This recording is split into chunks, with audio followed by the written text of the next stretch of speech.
ഒരു കാലത്ത് മലയാള സിനിമയിൽ അഭിനയിക്കാനെത്തിയ ഒരു ചെറുപ്പക്കാരൻ.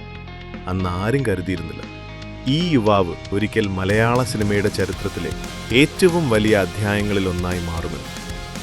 ഒരു നടനിൽ നിന്ന് സൂപ്പർ സ്റ്റാറിലേക്ക്, സൂപ്പർ സ്റ്റാറിൽ നിന്ന് മെഗാ സ്റ്റാറിലേക്ക്, പിന്നീട് ഇന്ത്യൻ സിനിമയിലെ തന്നെ ശ്രദ്ധേയനായ അഭിനേതാവായി. 5 പതിറ്റാണ്ടിലേറെ നീണ്ട ഈ യാത്രയിൽ മമ്മൂട്ടി സ്വന്തമാക്കിയത് വെറും സിനിമകളല്ല, 100 കണക്കിന് കഥാപാത്രങ്ങൾ, അനവധി പുരസ്കാരങ്ങൾ, ദേശീയ അംഗീകാരങ്ങൾ, പത്മശ്രീ, കേരളപ്രഭ, 2026 രാജ്യത്തിന്റെ അഭിമാനമായ പത്മഭൂഷൺ. ഇത് ഒരു താരത്തിന്റെ മാത്രം കഥയല്ല, ഒരു നടൻ എങ്ങനെ ഒരു കാലഘട്ടമായി മാറിയെന്ന കഥയാണ്. ഇതാണ് മുഹമ്മദ് കുട്ടി പനപ്പറമ്പിൽ ഇസ്മായിൽ എന്ന യുവാവ് മമ്മൂട്ടിയായി മാറിയ കഥ. 1951 സെപ്റ്റംബർ 7 മുഹമ്മദ് കുട്ടി പനപ്പറമ്പിൽ ഇസ്മായിൽ ജനിച്ചു. കൃഷിയുമായി ബന്ധപ്പെട്ട ഒരു കുടുംബ പശ്ചാത്തലത്തിൽ വളർന്ന അദ്ദേഹം പിന്നീട് എറണാകുളം ഗവൺമെന്റ് ലോ കോളേജിൽ നിന്ന് നിയമപഠനം പൂർത്തിയാക്കി. അഭിനയം മാത്രമായിരുന്നില്ല അദ്ദേഹത്തിന്റെ ആദ്യത്തെ തൊഴിൽ. നിയമബിരുദം നേടിയ ശേഷം കേരളത്തിലെ കോടതികളിൽ അഭിഭാഷകനായി പ്രാക്ടീസ് ചെയ്തിരുന്നു. പക്ഷേ ജീവിതം അദ്ദേഹത്തിനായി മറ്റൊരു വലിയ വേഷം കാത്തുവച്ചിരുന്നു. കോടതി മുറിയിൽ നിയമവാദങ്ങൾ നടത്തിയിരുന്ന ആ യുവാവ് വളരെ പെട്ടെന്ന് ക്യാമറയ്ക്ക് മുന്നിൽ തന്റെ കഴിവ് തെളിയിക്കാൻ പോവുകയായിരുന്നു. 1971 മലയാള സിനിമയിൽ മമ്മൂട്ടിയുടെ ആദ്യകാല സാന്നിധ്യം, അനുഭവങ്ങൾ, പാളിച്ചകൾ. ഇത് ഇന്നത്തെ മമ്മൂട്ടിയെ നോക്കുമ്പോൾ വളരെ ചെറിയൊരു തുടക്കമായി തോന്നാം. പക്ഷേ എല്ലാ വലിയ യാത്രകളും തുടങ്ങുന്നത് ഒരു ചെറിയ ചുവടിൽ നിന്നാണ്. ആദ്യകാലത്ത് ചെറിയ വേഷങ്ങളിലൂടെയും ശ്രദ്ധേയമല്ലാത്ത കഥാപാത്രങ്ങളിലൂടെയും മുന്നോട്ടു പോയ മമ്മൂട്ടി സിനിമയെ പഠിച്ചു, ക്യാമറയെ പഠിച്ചു, കഥാപാത്രങ്ങളെ പഠിച്ചു. പിന്നെ അഭിനയത്തിന്റെ ലോകത്ത് സ്വന്തം സ്ഥാനം പതിയെ ഉറപ്പിച്ചു. 1970കളുടെ അവസാനവും 1980കളുടെ തുടക്കവുമായപ്പോഴേക്കും മമ്മൂട്ടി മലയാള സിനിമയിലെ ശ്രദ്ധേയനായ നടനായി മാറി തുടങ്ങി. മമ്മൂട്ടിയുടെ പ്രത്യേകത എന്തായിരുന്നു?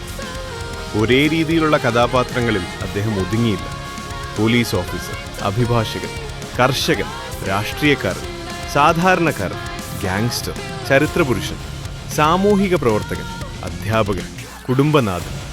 ഒരു കഥാപാത്രം കഴിഞ്ഞാൽ അടുത്ത കഥാപാത്രത്തിൽ മമ്മൂട്ടിയെ തിരിച്ചറിയാൻ പോലും പ്രേക്ഷകർക്ക് ബുദ്ധിമുട്ടാകുന്ന തരത്തിൽ അദ്ദേഹം രൂപമാറ്റങ്ങൾ നടത്തി.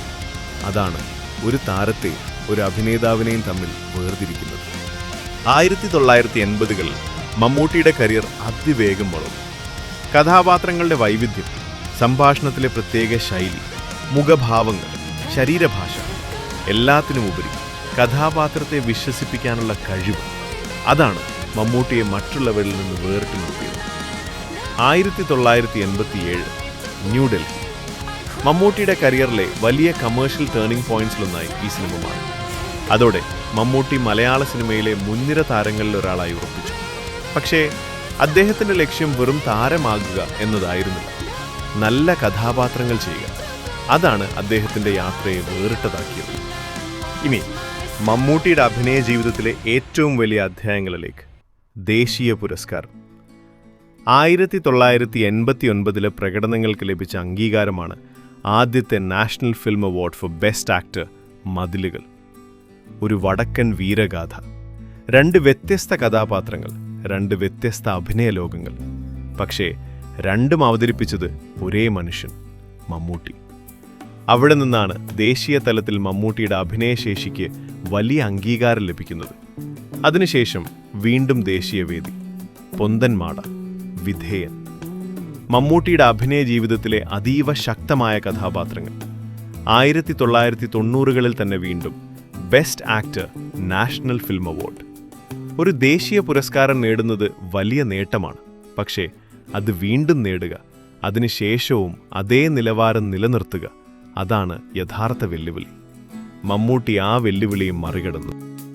പിന്നീട് ഡോക്ടർ ബാബാ സാഹേബ് അംബേദ്കർ.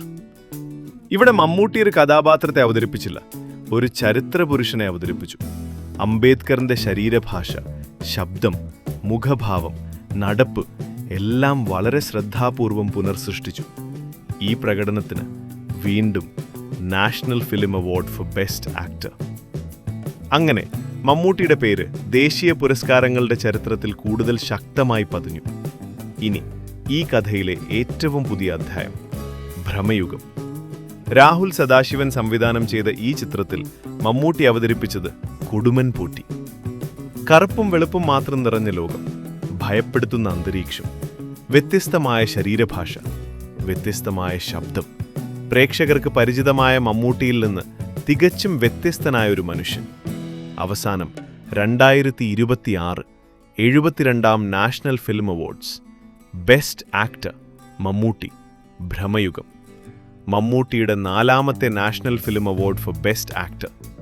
ഒരു നടന്റെ കരിയറിൽ ഇത്രയും ദൈർഘ്യമുള്ള ഇടവേളയ്ക്ക് ശേഷവും ഇന്ത്യയിലെ ഏറ്റവും വലിയ അഭിനയ പുരസ്കാരങ്ങളിലൊന്ന് വീണ്ടും സ്വന്തമാക്കുക, അതുതന്നെയാണ് മമ്മൂട്ടിയുടെ പ്രത്യേകത. 1998 ഇന്ത്യയുടെ മറ്റൊരു വലിയ അംഗീകാരം, പത്മശ്രീ. ഇന്ത്യൻ സിനിമയ്ക്ക് നൽകിയ സംഭാവനകൾക്കുള്ള അംഗീകാരമായി രാജ്യം മമ്മൂട്ടിയെ ആദരിച്ചു. ഒരു നടന് ലഭിക്കാവുന്ന വലിയ ദേശീയ ബഹുമതികളിലൊന്നായിരുന്നു അത്. പക്ഷേ മമ്മൂട്ടിയുടെ യാത്ര അവിടെയും നിർത്തിയില്ല. കേരളത്തിന്റെ മണ്ണിൽ നിന്നുയർന്ന ഈ നടനെ കേരളവും പലതവണ ആദരിച്ചു. 2026 55ാമത് കേരള സംസ്ഥാന ചലച്ചിത്ര പുരസ്കാരത്തിൽ ഭ്രമയുഗമിലെ പ്രകടനത്തിന് മമ്മൂട്ടിക്ക് മികച്ച നടനുള്ള പുരസ്കാരം ലഭിച്ചു. ഇതോടെ അദ്ദേഹത്തിന്റെ Kerala state film awards four best actor എണ്ണം 7 അത് വെറുമൊരു നമ്പറല്ല. 7 തവണ വ്യത്യസ്ത കാലങ്ങളിൽ വ്യത്യസ്ത കഥാപാത്രങ്ങളിലൂടെ ഒരു നടൻ തന്റെ അഭിനയശേഷി തെളിയിച്ചതിന്റെ ചരിത്രമാണ്. 2022 കേരള സർക്കാർ സംസ്ഥാനത്തെ പരമോന്നത ബഹുമതികളിലൊന്നായ കേരള പ്രഭ മമ്മൂട്ടിക്ക് നൽകി. അഭിനയരംഗത്തെ സംഭാവനകൾക്കൊപ്പം സാമൂഹിക ഇടപെടലുകളെയും പരിഗണിച്ചുള്ള അംഗീകാരമായിരുന്നു ഇത്. സിനിമയ്ക്ക് പുറത്തും മമ്മൂട്ടി സാമൂഹിക പ്രവർത്തനങ്ങളിൽ സജീവമായിരുന്നു. കുട്ടികളുടെ അവകാശങ്ങൾ, സാമൂഹിക പിന്നാക്കാവസ്ഥ, മനുഷ്യസ്നേഹപരമായ നിരവധി പ്രവർത്തനങ്ങൾ, ഇതെല്ലാം അദ്ദേഹത്തിന്റെ പൊതുജീവിതത്തിന്റെ ഭാഗമായിരുന്നു. മമ്മൂട്ടിയുടെ വ്യക്തിത്വം സിനിമയിൽ മാത്രം ഒതുങ്ങുന്നില്ല. മലയാളം കമ്മ്യൂണിക്കേഷൻസ് ലിമിറ്റഡിന്റെ ചെയർമാൻ കൂടിയാണ് അദ്ദേഹം. ഈ സ്ഥാപനത്തിന് കീഴിലാണ് കൈരളി പോലുള്ള മലയാള ടെലിവിഷൻ ചാനലുകൾ പ്രവർത്തിക്കുന്നത്. അതായത് ഒരു നടൻ മാത്രമല്ല, ഒരു നിർമ്മാതാവ്, ഒരു മാധ്യമ പ്രവർത്തന സംരംഭവുമായി ബന്ധപ്പെട്ട വ്യക്തി, സാമൂഹിക പ്രവർത്തനങ്ങളിൽ ഇടപെടുന്ന വ്യക്തി. ഇങ്ങനെ പല മേഖലകളിലായി മമ്മൂട്ടിയുടെ സാന്നിധ്യമുണ്ട്. 2026 തന്നെ മമ്മൂട്ടിയുടെ കരിയറിലെ മറ്റൊരു ചരിത്ര നിമിഷം, പത്മഭൂഷൺ. ഇന്ത്യൻ സർക്കാരിന്റെ 3ാമത്തെ ഉയർന്ന സിവിലിയൻ ബഹുമതികളിലൊന്ന്. കലാരംഗത്തെ സംഭാവനകൾക്കാണ് മമ്മൂട്ടിക്ക് ഈ ബഹുമതി ലഭിച്ചത്. 5 പതിറ്റാണ്ടിലേറെ നീണ്ട സിനിമാ ജീവിതത്തെ രാജ്യം ആദരിച്ച നിമിഷം. 1998 പത്മശ്രീ, 2026 പത്മഭൂഷൺ. ഇടയിൽ ഒരു നടന്റെ മാത്രം കഥയല്ല, ഒരു സിനിമാ ചരിത്രത്തിന്റെ കഥയാണ്. അഭിനയത്തിന് ലഭിച്ച അംഗീകാരം അക്കാദമിക് ലോകത്തേക്കുമെത്തി. 2010 കാലിക്കറ്റ് സർവകലാശാല ഓണററി ഡോക്ടറേറ്റ്. അതേ വർഷം കേരള സർവകലാശാലയിൽ നിന്ന് doctor of letters, D Litt. 2026 Mahatma Gandhi സർവകലാശാലയിൽ നിന്ന് മറ്റൊരു ഓണററി ഡോക്ടറേറ്റ് കൂടി അദ്ദേഹത്തിന് ലഭിച്ചു. ഒരു നടന്റെ ജീവിതത്തിൽ പുരസ്കാരങ്ങൾ മാത്രം പോരാ, അദ്ദേഹത്തിന്റെ സംഭാവനകൾ ഒരു തലമുറയ്ക്ക് എത്രമാത്രം സ്വാധീനം ചെലുത്തിയെന്നതും പ്രധാനമാണ്. 1971 ഒരു ചെറിയ വേഷവുമായി സിനിമയിലേക്ക് എത്തിയ യുവാവ്, പിന്നീട് നായകൻ, താരം, സൂപ്പർ സ്റ്റാർ, മെഗാസ്റ്റാർ, ദേശീയ പുരസ്കാര ജേതാവ്, പത്മശ്രീ ജേതാവ്, കേരള പ്രഭ ജേതാവ്, പത്മഭൂഷൺ ജേതാവ്, 4 ദേശീയ പുരസ്കാരങ്ങൾ നേടിയ നടൻ. പക്ഷേ മമ്മൂട്ടിയുടെ യഥാർത്ഥ നേട്ടം ഇതൊന്നുമല്ല. 5 പതിറ്റാണ്ടുകൾ കഴിഞ്ഞിട്ടും അദ്ദേഹത്തെക്കുറിച്ച് സംസാരിക്കുമ്പോൾ നമ്മൾ പറയുന്നത് പഴയ സിനിമകളെക്കുറിച്ച് മാത്രമല്ല, പുതിയ സിനിമകളെക്കുറിച്ചാണ്, പുതിയ കഥാപാത്രങ്ങളെക്കുറിച്ചാണ്, പുതിയ അഭിനയത്തെക്കുറിച്ചാണ്.